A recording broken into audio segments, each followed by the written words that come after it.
जय Hind. Hello everyone. तो आज हम लोग देखेंगे कि 10th क्लास के जो यहाँ पर रैखिक समीकरण है, रैखिक समीकरण, इसको हल करने के कितने विधि हैं। इसको हल करने के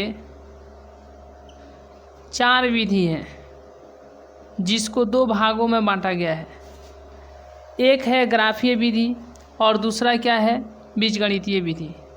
इसमें आता है, बीजगणितीय विधि में आता है 3 विधि। कितने विधि? 3 विधि। पहला जो आता है वह होता है प्रतिस्थापन विधि, और दूसरा जो होता है विलोपन विधि, और जबकि तीसरा जो होता है वह क्या होता है, वह होता है वज्र गुणन विधि। तो रैखिक समीकरण को, 2 चर वाले रैखिक समीकरण को हल करने की कितने विधि हैं? 2 ठो विधि हैं। पहला क्या है रैखिक समीकरण, रैखिक समीकरण को हल करने के 2 विधि है। पहला है ग्राफीय विधि, दूसरा है बीजगणितीय विधि। बीजगणितीय विधि में 3 विधि आते हैं। पहला का नाम है प्रतिस्थापन विधि, दूसरा का नाम है विलोपन विधि, और तीसरा का नाम है वज्र गुणन विधि। तो देखिए, ग्राफीय विधि हम लोग देख लिए हैं, और प्रतिस्थापन विधि भी देख लिए हैं, विलोपन विधि भी देख लिए हैं। आज बात करेंगे वज्र गुणन विधि, वज्र गुणन विधि को। तो आइए सबसे पहले समझते हैं। देखिए, जब क्वेश्चन देगा और कहेगा कि x और y का मान, क्वेश्चन में 2 ठो समीकरण देगा और उसमें बोलेगा कि इन दोनों समीकरण से यानी x और y का मान निकाले। तो सबसे पहले जब 2 समीकरण देगा तो एक को एक तरफ लिखेंगे, दूसरे को एक तरफ लिखेंगे। देखिए, जैसे यहाँ पर क्या है, तो यहाँ पर है a1x और प्लस b1y प्लस c1 बराबर में 0। ये a1 b1 c1 बहुत ही इम्पोर्टेंट है इस क्वेश्चन के, इस प्रकार के विधि को समझने के लिए। उसके बाद में a2x और b2y प्लस में c2 बराबर में 0। ये क्या है, इम्पोर्टेंट है। ठीक है, आइए अब हम लोग देखते हैं। चलिए, तो हम सबसे पहले बिहार बोर्ड में पूछे गए उन क्वेश्चन की चर्चा करने जा रहे हैं जो विलोपन विधि से बनाने थे, ये क्या है, वज्र गुणन विधि से बनाने थे। तो बोर्ड ने पिछले वर्ष वज्र गुणन विधि से जो क्वेश्चन पूछे थे, चलिए तो उसको देखते हैं। वह क्वेश्चन है, देखिए इस प्रकार के क्वेश्चन दिए गए हैं। चलिए, यह क्वेश्चन जो है 2 मार्क्स के लिए यानी 2 नंबर के लिए 2020 में पूछा था, और बोला था क्वेश्चन में क्या कहा गया था, तो क्वेश्चन में कहा गया था कि वज्र गुणन विधि से इसको हल करें, मतलब x और y का मान निकाले। किस विधि से? वज्र गुणन विधि से। और यह 2020 में दिया गया था 2 नंबर के लिए, यानी 2 नंबर में यह पूछा गया था। किस वर्ष का है? तो 2020 का यह पूछा गया क्वेश्चन है। चलिए देखिए, सबसे पहले क्या करना है कि जो समीकरण देगा क्वेश्चन में, क्वेश्चन में 2 ठो समीकरण रहता है। तो यहाँ पर जो है इसको समीकरण 1 मानेंगे, मतलब एक तरफ लिखेंगे, और इसको एक तरफ लिखेंगे, और इसमें a1 b1 c1, फिर इसमें a2 b2 c2। तो इस समीकरण से क्या छांटना है? इस समीकरण से छांटना है a1 b1 c1। फिर इस समीकरण से क्या छांटना है? तो इस समीकरण से छांटना है a2 b2 c2। ठीक है, इस चीज़ पर ध्यान रखना है। इसमें ज़्यादा स्टेप नहीं है, बहुत ही कम स्टेप है। तो आइए अब उसको हम लोग बनाने की कोशिश करते हैं। देखिए, क्वेश्चन दिया है कि समीकरण निकाय 7x - 2y बराबर में 3 और 22x - 3y बराबर में 16 को वज्र गुणन विधि से हल करें। यह 2020 का पूछा गया क्वेश्चन है। तो आइए इसको देखते हैं। सबसे पहले यहाँ पर क्या, तो सबसे पहले यहाँ पर सॉल्व लिखेंगे, और सॉल्व लिखने के बाद तो यहाँ पर जो दिया गया है 7x - 2y बराबर में 3। ठीक है, और यहाँ पर क्या लिखेंगे कि 22x - 3y बराबर में 16। ये देखिए बराबर के उधर 16, यहाँ पर बराबर के इधर 3 प्लस में है, इधर बुलाएंगे बराबर के इधर बुलाएंगे तो 3 कंची में हो जाएगा, माइनस में हो जाएगा, और बराबर के इधर क्या बचेगा तो 0 बचेगा। उसी प्रकार से बताइए यहाँ पर क्या होगा, उसी प्रकार से यहाँ पर क्या किया जाएगा। तो देखिए बराबर के उधर 16 प्लस में है तो बराबर के इधर खींचेंगे तो 16 कंची में हो जाएगा माइनस में, और बराबर में क्या बच जाएगा 0। यहाँ पर लिखेंगे ax plus by plus c बराबर में 0। यहाँ पर भी लिखेंगे ax plus by plus c बराबर में 0, इतना लिख देंगे। देखिए कुछ नहीं किए हैं, सबसे पहले किए क्या है कि इसको यहाँ पर लिखे हैं समीकरण को, और इस समीकरण को यहाँ पर लिखे हैं, बस इतना ही काम हुआ है। इसके नीचे ax plus by plus c बराबर 0, इसके भी नीचे ax plus by plus c बराबर में 0, इतना काम किया गया है। देखिए इसके बाद में इसको देंगे a1 b1 c1, ठीक है।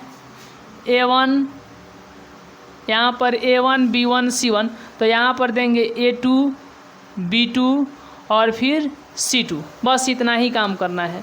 अब इसके बाद में ध्यान क्या देना है, तो इसके बाद में यही ध्यान देना है कि b से शुरू b पर ख़त्म, यानी किस से शुरू करना है तो b से शुरू और b पर ख़त्म।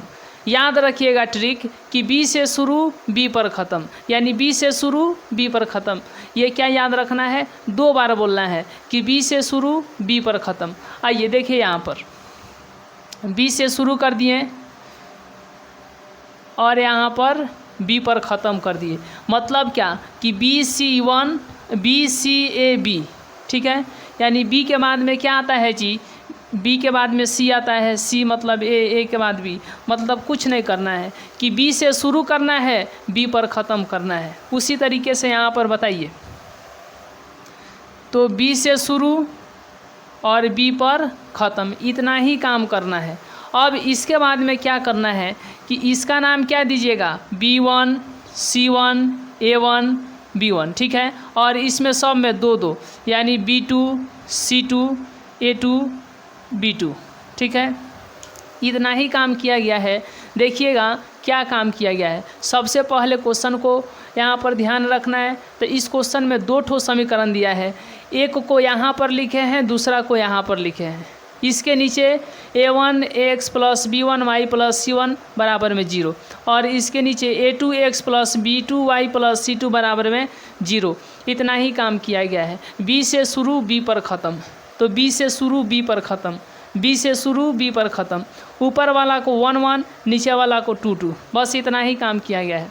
अब इसके बाद में एक बहुत बारीकी से ध्यान दीजिएगा एक बात पर कि ऐसे चलना है। कैसे चलना है, ऐसे चलना है, ठीक है, ऐसे चलना है, बस हो गया। अब इसके बाद में क्या ध्यान देना है कि अब नीचे से चलना है, ठीक है, या ऐसे। वीडियो को बैक करके देखिएगा, अगर यहाँ पर थोड़ा भी दिक्कत होगा तो, यानी वीडियो को बैक करके देखिएगा, यहाँ पर थोड़ा भी दिक्कत होगा तो, यानी यहाँ से यहाँ, फिर यहाँ से यहाँ, यहाँ से यहाँ, उसके बाद में नीचे से ऊपर, नीचे से ऊपर, नीचे से ऊपर, इतना ही काम किया गया है। अब इसके बाद में क्या ध्यान देना है, तो यहाँ पर 1 2 और 3, इसके नीचे x, इसके नीचे y और इसके नीचे 1, आप बीच में क्या दे देना है, बराबर।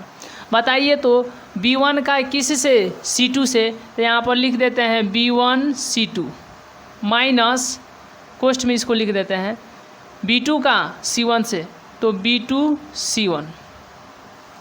बताइए c1 का किस से, a2 से, तो यहाँ पर लिख देते हैं c1 a2 कोष्ठ में, फिर माइनस c2 का a1 से, तो c2 a1, इतना ही ध्यान रखना है। उसके बाद में तो a1 का b2 से, तो a1 b2, इसको कोष्ठ में लिख दिए, फिर माइनस यहाँ पर कोष्ठ देंगे, फिर a2 का b1 से, तो लिखेंगे क्या, बताइए क्या लिखेंगे, क्या लिखेंगे, a2 का b1 से, बस इतना ही चीज़ का ध्यान रखना है। अगर इतना समझ में नहीं आया तो फिर से ध्यान दीजिए कि ये क्या है, कि इसमें क्या हुआ है। देखिए बारीकी से, इसमें सबसे पहले वज्र गुणन विधि से जब x और y का मान निकाला जाएगा, मतलब रैखिक समीकरण का जब मान बोलेगा कि वज्र गुणन विधि से निकाले, तो करना क्या है, सबसे पहले यही करना है कि दो ठो समीकरण दिया रहेगा, एक को इधर लिखेंगे, दूसरा को इधर लिखेंगे। इसके नीचे ax plus B Y plus C बराबर 0, इसके नीचे भी ax plus B Y plus C बराबर में 0। यहाँ पर 1 1 1, यहाँ पर 2 2 2 कर देना है, इतना ही काम करना है। उसके बाद में क्या, तो b से शुरू और b पर ख़त्म, b से शुरू b पर ख़त्म, मतलब क्या, यानी b से शुरू कीजिए और b पर ख़त्म, b से शुरू,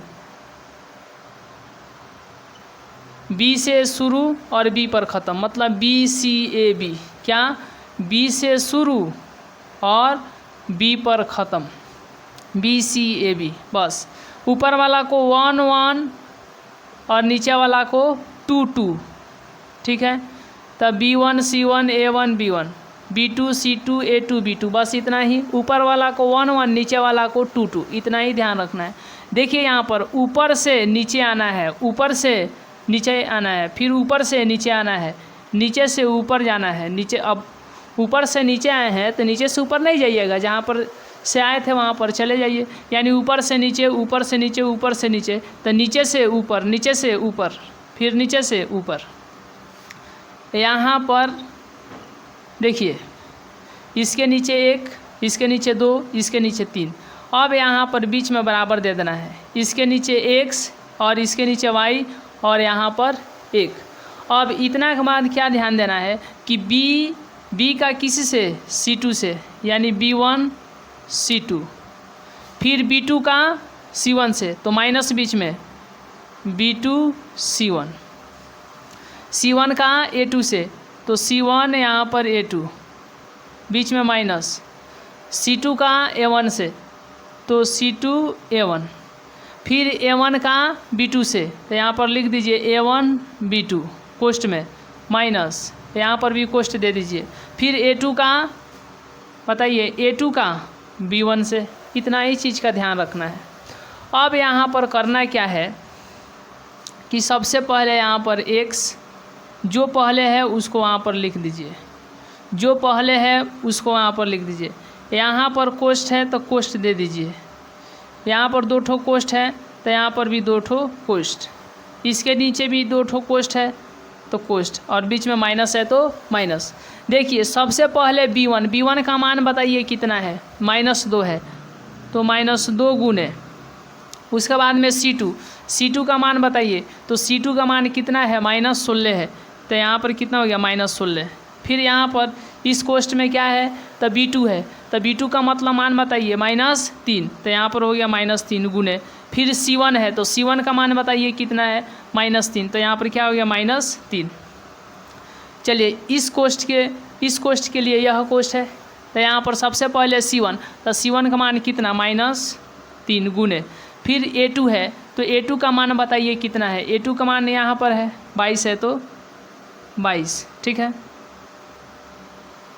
माइनस है तो माइनस। इस कोष्ठ के नीचे, तो यहाँ पर सबसे पहले c2 है, c2 का मान कितना है, -16 गुने, और उसके बाद में a1 है, तो a1 का मान बताइए कितना है, 7, तो यहाँ पर क्या हो जाएगा, 7। फिर इस कोष्ठ के नीचे यहाँ पर, तो a1 का मान कितना है, a1 का मान है 7 गुना है, यहाँ पर गुना है तो गुना। फिर b2 का मान बताइए कितना है, b2 का मान कितना है, -3। इतना समझिए। चलिए इतना समझ में आया। चलिए कमेंट बॉक्स में ओके लिखिए, अगर समझ में आ गया तो इतना कमेंट बॉक्स में ओके लिखिए। चलिए यहाँ तक क्लियर है। अब इसके बाद में बताइए इस कोष्ठ में क्या लिखे, इस कोष्ठ में क्या लिखे, माइनस है तो माइनस a2 का मान बताइए, a2 का मान कितना है, 22 है, तो यहाँ पर क्या लिख देंगे, 22, और बीच में गुना है तो यहाँ पर गुना, और उसके बाद में यहाँ पर 22 रहेगा, क्योंकि a2 का मान कितना है, 22। A2 का मान 22 गुना है तो गुना B1 का मान बताइए, B1 का मान कितना है -2, तो यहाँ पर क्या हो जाएगा -2। इतना काम कर देना है। देखिए अब यहाँ से क्या करना है, तो यहाँ पर x है, यहाँ पर क्या है y है, और यहाँ पर क्या है 1 है। ठीक है, 16 दूना 32, minus minus plus, high minus है तो यहाँ पर माइनस, 3 तिहाई 9, माइनस माइनस प्लस, यानी यहाँ पर माइनस यहाँ पर आ गया। यहाँ पर गुना कीजिए -22 में 3 से, तो 22 तिहाई कितना होता है, 22 तिहाई होता है 66, तो यहाँ पर लिख देंगे 66, माइनस है तो माइनस, हाई माइनस माइनस गुना होकर हो जाएगा प्लस, और 16 85, 16 छक 96, 16 सते 112 होता है। कितना होता है 112, 3 सते 21, माइनस है तो माइनस, हाई माइनस गुना होगा, मतलब यह और यह गुना होगा, माइनस क्या हो जाएगा प्लस, अब 22 दूना कितना हो जाएगा 44 हो जाएगा। कितना हो जाएगा 44। ठीक है, चलिए अब बताइए यहाँ पर क्या लिखे, तो 32 में से 9 जाएगा कितना हो जाएगा 23 होगा। 32 में से 9 जाएगा, बताइए कितना होगा, उसके नीचे कितना लिखे, चलिए 32 में से 9 जाएगा कितना होगा, 32 में से 9 जाएगा कितना होगा 23 होगा। 32 में से 9 जाएगा कितना हो जाएगा 23 होगा। चलिए उसके बाद में बताइए यहाँ पर 112 में से कितना घटाना है, -66 करना है, क्योंकि -66 है, तो यहाँ पर y बाटा में क्या 112 में से कितना घटाना है 66, तो 12 में से 6 गया तो 6। ठीक है, हाई बच गया कितना, 10 में से 6 गया तो 4, यानी 46 होगा। ये बताइए 44 में से कितना घटाना है 21 घटाना है, तो 44 में से यहाँ पर 1 है तो 1 लिख देते हैं, और 44 में से कितना घटाना है 21 घटाना है, तो बताइए 4 में से 1 गया 3, और फिर 4 में से 2 गया तो यहाँ पर क्या हो जाएगा 2 हो जाएगा, मतलब 44 में से 21 गया तो 23। यहाँ पर x बाटा 23 बराबर में 1 बाटा में 23, ये लिख दीजिएगा, मतलब इतना बराबर इतना एक बार, फिर y बराबर भी तो इतना एक बार, यानी यह इसके बराबर है, यहाँ पर इधर लिख दिए, फिर यह इसके बराबर है तो इधर लिखेंगे, यानी बताइए y बटा में 46 और 1 बटा में 23। ठीक है, तिरछा तिरछी गुना कीजिए, तो 23 में x से गुना होगा तो 23x होगा, फिर बराबर है तो बराबर, 23 में 1 से गुना होगा तो कितना होगा 23 होगा। तो यहाँ पर x का मान कितना आएगा 23, यह इधर गुना में है, इधर आएगा तो बाटा में हो जाएगा। ठीक है, क्या हो जाएगा बाटा में हो जाएगा, मतलब 23 में 23 से भाग देंगे कितना हो जाएगा 1 होगा, अतः x का मान कितना निकलेगा, तो यहाँ पर x का मान 1 निकलेगा। उसके बाद बताइए तिरछा तिरछी गुना कीजिए, यहाँ पर 23y बराबर 46 में 1 से गुना होगा तो 46 हो जाएगा। चलिए यहाँ तक x का मान कितना आया, x का मान कितना आया, चलिए x का मान कितना आया, x का मान कितना आया 1 आया। बताइए y का मान कितना आएगा, y का मान कितना आएगा, तो यहाँ पर 23 में y से गुना हुआ, 23 में y से गुना हुआ तो 23y हो गया, और 46 में 1 से गुना होगा तो कितना होगा 46 होगा। तो बताइए y का जब मान निकाला जाएगा तो 46 है, लेकिन यह 23 इधर गुना में है और इधर आएगा तो भाग में होगा। तो बताइए 46 में 23 से भागा दिया जाएगा, तो 46 में जब 23 से भाग दिया जाएगा तो 23 का 23 दूना 46, यानी 2 आएगा। भाग देने पर 46 में 23 से भाग देने पर 2 आएगा, इसीलिए y का मान कितना हो जाएगा, इसीलिए y का मान 2 होगा। तो बताइए y का मान कितना निकला, y का मान कितना निकला, y का मान निकल गया 2, तो इसीलिए x का मान आ गया 1 और y का मान आ गया 2। यही क्या हो गया, यही हो गया आंसर। ठीक है, यही क्या हो गया आंसर हो गया। चलिए तो इस तरीके से x और y का मान निकल गया। उसके बाद में देखिए इसकी हम लोग जांच करते हैं कि क्या जो बनाए हैं यह सही है कि गलत है।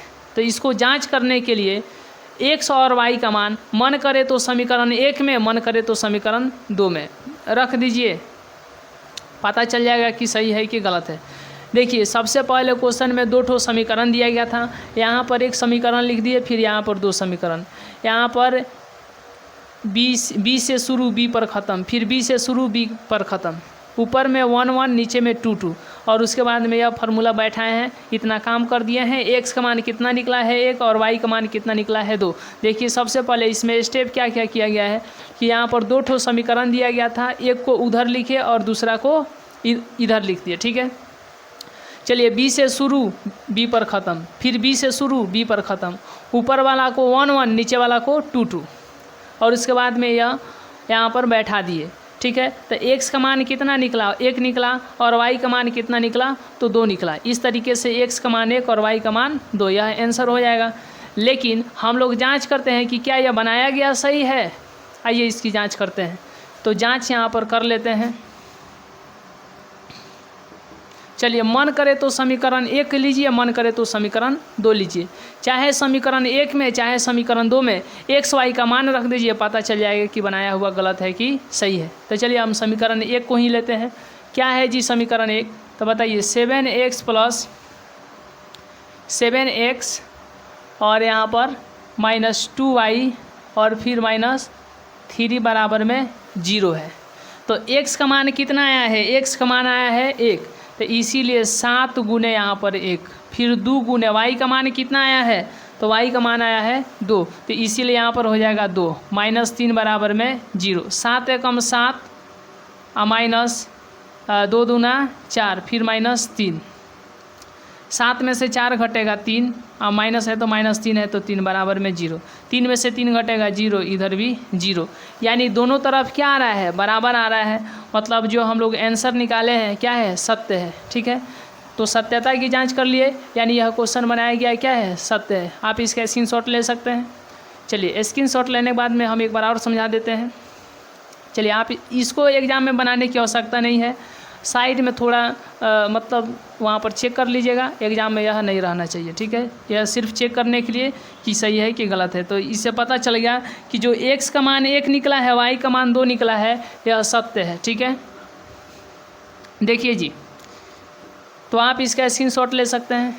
चलिए इसके पहले वाले क्लास में हम बताए थे कि आप इसका स्क्रीनशॉट लीजिए। यदि फ्रेश नहीं आ रहा है तो आप YouTube पर सर्च कर सकते हैं कि वीडियो की क्वालिटी कैसे बढ़ाएं, और वहां से क्वालिटी को बढ़ा सकते हैं, या फिर आप जानते हैं तो वीडियो की क्वालिटी को बढ़ा करके ही इस क्लास को देखना बहुत उचित रहेगा। तब जा कर के हर एक प्रकार के डाउट या किसी भी प्रकार की दिखाई नहीं देता होगा, पूरा का पूरा क्लियर होगा। तो चलिए आप वीडियो की क्वालिटी को हरदम बढ़ा करके देखिएगा।